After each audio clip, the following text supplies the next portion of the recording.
Saya hamba Allah izin bertanya. Saya mau menanyakan satu fenomena yang ramai diperbincangkan, yaitu pengingkaran terhadap nasab para zuriyah Nabi Shallallahu Alaihi Wasallam di Indonesia. Bagaimana kita menyikapi hal ini, Buya? Terima kasih. Wassalamualaikum warahmatullahi wabarakatuh. Waalaikumsalam warahmatullahi wabarakatuh. Yang pertama, harus kita sadari bahwa zuriyah Nabi adalah nasab agung. Karena bersambung nasab kepada baginda Nabi Sallallahu Alaihi Wasallam melalui Sayyidat Fatimah Az-Zahra. Dan ada kewajiban-kewajiban atas kita kepada ahli bait dzurriyyah Rasulullah Sallallahu Alaihi Wasallam, mulai dari perhatian yang harus kita berikan, penghargaan, cinta, dan seterusnya banyak. Ini yang harus kita fahami. Dan jangan sampai ada terbetik, terlintas sedikit di hati kita kebencian kepada ahli bait Rasulullah. Karena itu cucu baginda Nabi Sallallahu Alaihi Wasallam.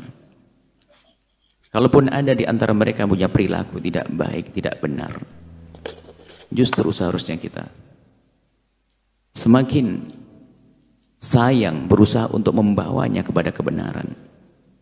Bukan kita jadikan bahan untuk mencaci dzurriyyah Nabi.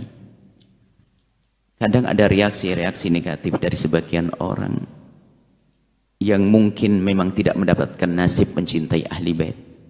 Kapan melihat ada keluarga atau keturunan Nabi melakukan kesalahan, yang ada adalah semacam kegembiraan karena dzurriyyah Nabi seperti itu. Na'udzubillah. Dan itu bukan Anda semuanya. Semoga Anda adalah orang yang punya cinta yang sesungguhnya kepada dzurriyyah Nabi Sallallahu Alaihi Wasallam. Kemudian masalah nasab. Orang yang paling bisa menjaga nasab itu orang Arab. Dan mungkin kepada siapapun, jika ingin berbicara tentang nasab, harus dengan ilmu. Kami mengetahui sedikit tentang ilmu nasab tersebut, maka kami sampaikan tidak susah di dalam menitsbat nasab. Yang jelas ada satu hal yang harus kita fahami, bahwa Nabi pernah bersabda, "Man idda'a ila ghairi abihi wa huwa ya'lamu annahu ghairu abihi fal jannatu alaihi haramun." Barang siapa mengaku-ngaku menisbatkan kepada selain ayahnya, dia mengaku-ngaku kepada selain bapaknya, dan dia tahu kalau itu bukan bapaknya, bukan nasabnya, maka surga haram bagi dia. Untuk memahami ini adalah memahami dengan dua sisi. Yang pertama, kalau itu bukan keturunanmu, bukan ayahmu, jangan katakan itu ayahmu. Ini satu sisi. Tapi jangan memandang dari sisi ini saja. Sisi lain adalah, jika selama ini Anda tahu bahwasanya itu ayah dan kakekmu, maka Anda pun tidak boleh mengingkari.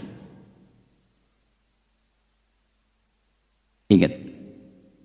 Maka selama ini, orang yang kami ketahui yang punya nasab kepada ahli bait Nabi Muhammad, mereka memang mengetahui seperti itu dari orang-orang sebelumnya.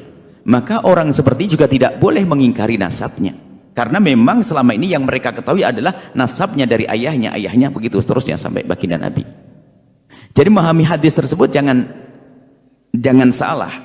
Sisi lain, Anda kalau tidak punya nasab kepada baginda Nabi, jangan mengatakan. Tapi kalau memang selama ini Anda mendengar dari orang tua Anda, dari paman-paman Anda punya nasab, Anda tidak boleh menafikan nasab itu. Tolong pahami agar semua hati-hati. Jika Anda menolak nasabnya seseorang, apalagi dzurriyyah Nabi, jika ternyata itu nasabnya sambung kepada Rasulullah, alangkah besar nih kezaliman kita. Ayo siapapun dari kita, jangan mudah mengatakan, memutus atau menafikan nasab seseorang.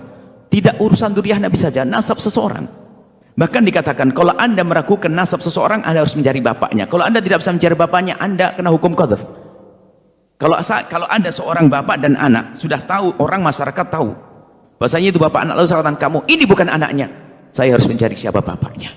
Menuduh orang yang punya nasab dengan nasab yang lain juga dosa besar. Yuk kita tingkatkan rasa takut kepada Allah.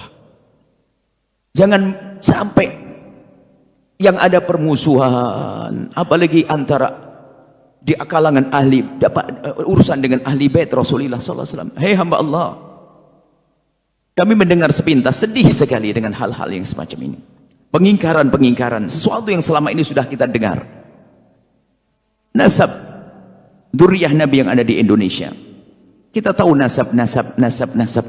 Mereka sangat menjaga nasab. Takutlah kepada Allah dan Rasulnya.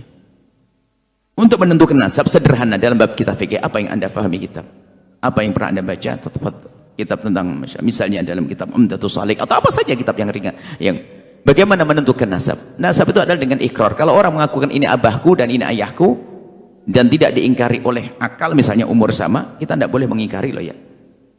Kita menuduh orang lain bukan sambung nasab, sementara mereka mengatakan sambung nasab, kita menuduh berzina. Hati-hati. Kalau ada orang dengan anaknya datang, ini anakku, kemudian saya mengatakan, wah kayaknya bukan anaknya, saya menuduh. Jadi menafikan nasab itu tidak kalah gede dosanya dengan mengaku-ngaku nasab. Maka hendaknya harus waspada semuanya. Dan selagi satu keluarga sudah mengatakan mereka punya nasab, cukup anda percayakan, selesai. Karena keluarga itu yang menjaga, bukan anda yang menjaganya. Kecuali dengan dalil seyakin-yakinnya bahwasanya itu adalah dusta. Contoh, umurnya enggak bertahu, masa anaknya lebih kecil umur, sampai dicontohkan dalam pembahasan fikih, umurnya lebih kecil kok jadi bapaknya. Atau misalnya istifadah, ini tuh sudah masyhur bahwasanya anaknya ini, kok tiba-tiba ada orang ngaku anaknya fulan, sudah masyhur di kampung itu, saya anaknya ayah saya, tiba-tiba saya ngaku anaknya orang lain, ini kan beda. Bagi yang masih menyibukkan masalah ini, kami himbau, ini masalah berat sekali, khawatir anda tidak ditengok oleh Rasulullah. Hei hamba Allah, jika ingin berdiskusi jangan di media sosial, yuk kita ngobrol, saya bisa menjelaskan insya Allah sesuai dengan pengetahuan saya bagaimana menentukan nasab. Selagi itu adalah sudah kita dengar itu nasab sambung, tidak perlu kita menyuarakan suara yang berbeda. Penentuan nasab sudah sangat jelas. Adalah setiap anak mengatakan, ini ada seorang ayah mengatakan itu anakku, itu adalah sambung nasabnya. Dalam arti, maksudnya diakui kayak Imam Besar. Anakku, ini anakku, sudah selesai. Iqrar namanya. Kecuali nanti bertentangan dengan kenyataan. Selama ini tidak pernah kenal, tidak ada hubungan, tiba-tiba ngaku anak. Berarti namanya anak-anakan kan. Anak sesungguhnya. Menuduh orang lain putus nasab berbahaya sekali. Hati-hati hamba Allah. Kemudian yang kami tangkap bukan masalah ini, masalah mau diadu. Dengan problem ini alangkah banyaknya setelah ini akan banyak orang-orang yang menjadi hilang kepercayaan dengan ahli bait Rasulullah. Berarti kita telah merugikan umat. Kita merugikan umat. Yang ingin membatalkan nasab, harus punya hujjah. Dan hujjah ini harus lebih kuat daripada yang menetapkan nasab. Kalau tidak, dalam bahasa, dia yang disalahkan salah. Kalau saya menafikan nasabnya seseorang, saya harus punya bukti kalau ini bukan. Kalau saya tidak punya bukti, saya dicambuk 80 kali. Saya menuduh orang berzina. Ibaratnya begitu, gampangannya seperti itu. Karena menuduh orang, selagi orang sudah punya nasab, kita nafikan nasabnya, maka katailah, saya telah menuduh dia telah melakukan satu perzinaan dan seterusnya. Dan nasab ahli bait Nabi Muhammad di Indonesia adalah sudah sangat jelas. Kami himbau kepada siapapun untuk tidak perlu membahas masalah ini. Jangan sampai membuat keraguan-keraguan umat. Kami sampaikan kepada anda, wahai umat, kepercayaan yang selama ini ada pada hati anda, tetap pegangi bahasanya para dzurriyyah Nabi yang ada di Indonesia yang selama ini anda dengar adalah nasabnya benar. Jangan Anda mau mendengar suara-suara yang mengatakan bahwasanya itu adalah tidak benar. Anda akan rugi pada akhirnya. Kemudian setelah itu, apa sih maunya daripada problem-problem semacam ini yang diinginkan? Hasilnya adalah jelas permusuhan pada akhirnya. Ingat, umat ini mudah diadu domba. Saya sedih, saya membicarakan masalah ini sedih sekali kalau memang betul seperti itu. Karena alangkah banyaknya setelah ini ada umat prasangka buruk. Dan jangan gara-gara ada orang yang dikatakan dzurriyyah Nabi lalu melakukan kemungkaran, kesalahan, lalu kita jadi benci kepada ahli bait Nabi. Hati-hati.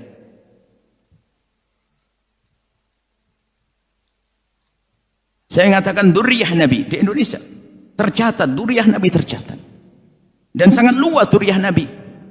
Bahkan kami seru kepada pengurus, pernah kami sampaikan pada pengurus yang ngurusi tentang dzurriyyah Nabi, tolong jangan nunggu saja. Perlu kita cari di sana banyak dzurriyyah Nabi yang tidak tercatat. Perlu dicatat. Dan memang bukan untuk sombong-sombongan, agar dicatat, agar tahu nasabnya. Baik, ini saja yang bisa kami sampaikan insyaallah. Himbauan kami, mohon maaf jika ada yang tersinggung dengan ini, mungkin yang selama ini menafikan nasab ahli bait Rasulullah. Sepertinya ada dua grup, berarti kalau tadi katanya ada fenomena kontroversi, berarti kan ada dua grup. Dua-duanya, kami mohon maaf kepada dua-duanya. Ingat, dzurriyyah Nabi, cucu baginda Nabi SAW. Kalau seandainya pahit-pahitnya, tapi kita sampaikan pahit-pahitnya, mending saya salah mencintai daripada saya salah menafikan. Mending saya salah mempercayai daripada salah menafikan. Dan kemudian kalau sudah ada keluarga yang mengatakan itu nasabnya, ketahuilah tidak ada alasan bagi Anda kecuali mempercayainya. Adapun urusan jika nanti ada orang buat nasab palsu dan sebagainya, urusan dia dengan Allah. Tapi kalau kita sok tahu, itu menjadi masalah. Kalau sudah nasab itu benar, harus kita yakin benar. Nggak ada istilahnya. Ada sebagian mengatakan, ya saya tidak bisa mempercayai, tapi dia takut mengingkari. Enggak.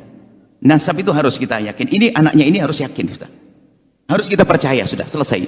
Jangan sampai ada setelah itu ada keraguan-keraguan. Baik, ini adalah masalah nasab baginda. Nasab orang biasa saja nggak boleh main-main, ya hamba Allah. Anda menafikan nasabnya orang biasa nggak boleh, apalagi nasab baginda Nabi SAW. Mungkin bagi yang mohon maaf saudara kami, saya tidak tahu siapa, ada pertanyaan. Jika Anda menafikan nasab ahli bait secara umum yang ada di negeri ini, kalau Anda menafikan nasab itu, mungkin kita bisa duduk manis, kita bisa ingin menjelaskan dari mana Anda menafikan, dan kami akan jelaskan bahwasanya cara menetapkan nasab itu seperti itu. Tidak belit-belit, tidak harus pakai alat-alat medis dan sebagainya, tidak. Justru membahayakan. Anda sebagian dengan alat medis, alat ini dan sebagainya, nggak ada. Nasab itu sangat jelas, cukup dengan ikrar-ikrar yang selama ini kita dapat dari keluarga-keluarga, sudah kita percaya. Ini saja wahai hamba Allah. Semoga dari kalimat-kalimat yang kami sampaikan ini menjadi sebab kebaikan untuk semuanya. Jika Anda pernah merasa bersalah kepada dzurriyyah Nabi, segera tobat, Allah Maha Kasih. Akan tapi jangan sampai kita dikuasai oleh kesombongan atau dendam yang selama ini ada, atau kebencian kita kepada keluarga Nabi. Na'udzubillah, benci kok kepada keluarga Nabi. Kalaupun mungkin kita punya masalah dengan 1-2 keluarga Nabi, tapi tidak boleh kita benci kepada nasab ahli bait Nabi Muhammad. Kita benci pribadi, tidak boleh kita langsung memukul rata. Harapan kami adalah siapapun insaf, ayo, rugi Anda akan rugi, Anda akan rugi. Dan bagi yang sibuk membuat pengingkaran dari kelompok manapun, sibuk membuat pengingkaran, kami siap untuk menjelaskan. Kita bisa bertemu dengan baik demi kebaikan umat ini dan demi kebaikan masa depan kita di hadapan baginda Nabi SAW. Ini saja yang bisa kami sampaikan. Semoga bisa damai semuanya, indah. Nuhibbukum ya ahla baiti Rasulillah. Kami mencintai Anda semua wahai ahli bait Rasulullah SAW. Siapapun Anda, ahli bait yang tercatat ataupun tidak tercatat, jika kami kurang dalam menjelaskan, maafkan kami. Hanya inilah yang bisa kami ketahui. Dan Anda yang ada sedikit kekotoran hati dengan ahli bait Rasulullah, segera sadar dan tobat. Ingat, itu adalah cucu baginda Nabi SAW. Jangan menyesal nanti di saat di akhirat. Semoga Anda semua menjadi orang-orang yang pecinta dan perindu ahli bait Nabi yang sesungguhnya. perindu yang sesungguhnya, perindu yang membela di saat benar, mengingatkan dengan cara yang benar di saat salah, bukan berubah menjadi benci, insyaallah.